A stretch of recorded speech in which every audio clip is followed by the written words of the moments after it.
Hey guys, continuing through 13 Reasons Why, I just finished the fourth episode. That's tape 2, side B, um, and it continues to be very interesting. It's already, and we're early on, I know there's way more intense stuff to come, but it's already very sad. Just in its premise, obviously, but this episode is when it really started to weigh on me, like how heart-wrenching it is to like see this guy, this girl that he liked and that he wanted to be close to, have her talk to him through tapes after she's already dead and there's nothing he can do about it. And to see that, and this is the first episode that you really see that desperation with him of, I need to do something about this. She's dead and it's our fault and I need law.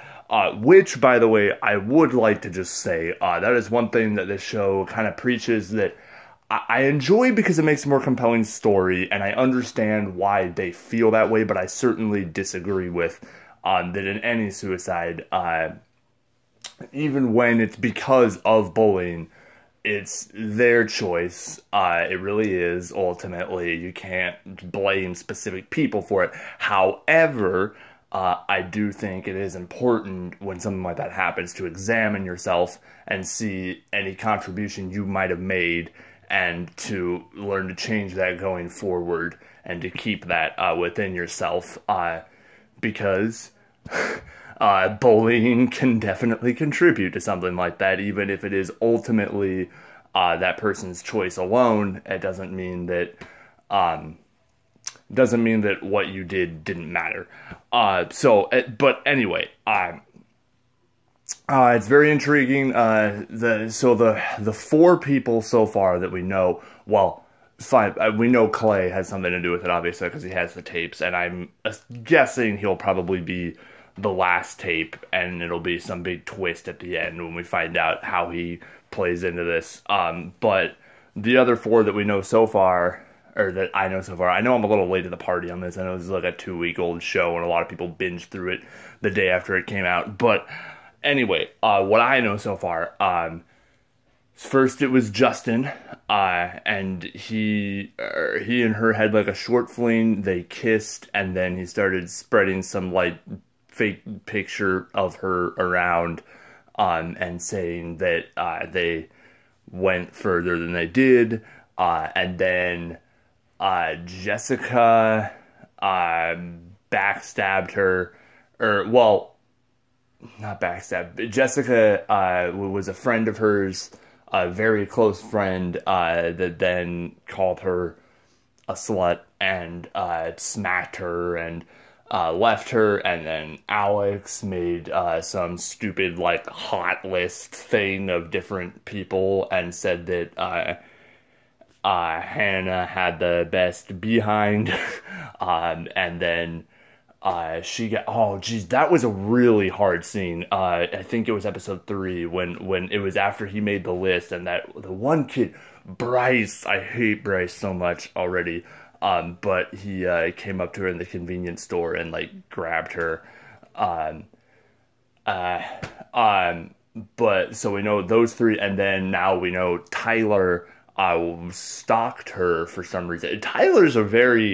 I'm very interested to see where they go with his character and why he does what he does, because it's hard to tell. He's a photographer, and he was apparently stalking her for a long time, like taking pictures of her. And then at one point, she had Courtney over. I'm sure Courtney has a tape too, and that'll come soon. But she had Courtney over, and Courtney like started like making out with her, and so we find out Courtney's gay. And then Tyler like takes pictures of them outside the window and then spreads that picture around, and humiliates her in that way.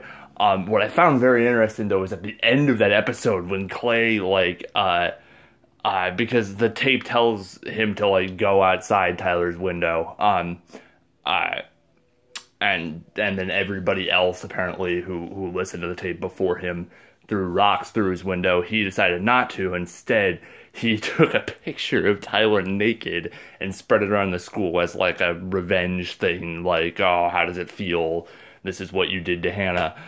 Which, although I'm not an advocate of revenge, but if you're gonna do it, that's the way to do it. Because that was, I thought that was really cool.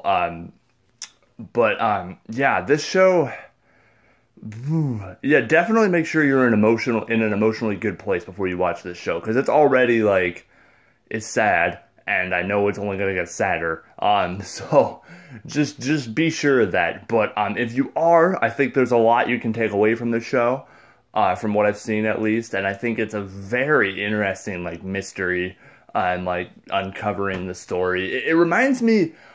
It's very strange. It actually reminds me a lot. I don't know if any of you have ever seen the movie that was based on a book, The Lovely Bones, which is about,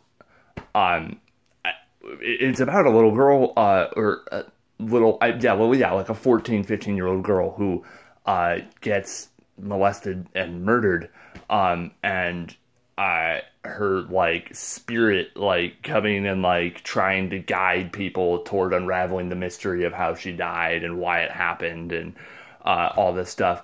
And it just reminds me a lot of that, like a very somber thing, but it's depicting something that's very real that does happen to people, and it's a really nice art piece that you can, like, there's a cautionary tale and, like, something that you can, like, something you can really learn a lot about the world from, and like understand how to treat people and better, and like how to go out and how to, I don't know, just how to examine yourself and make sure that you're treating everybody with a smile and treating everybody the way that you would want to be treated and all that kind of stuff. So anyway, I'm going to move on and watch the next episode, like, right now. I might even just stockpile this video and upload this one and 5 at the same time. So, bye-bye.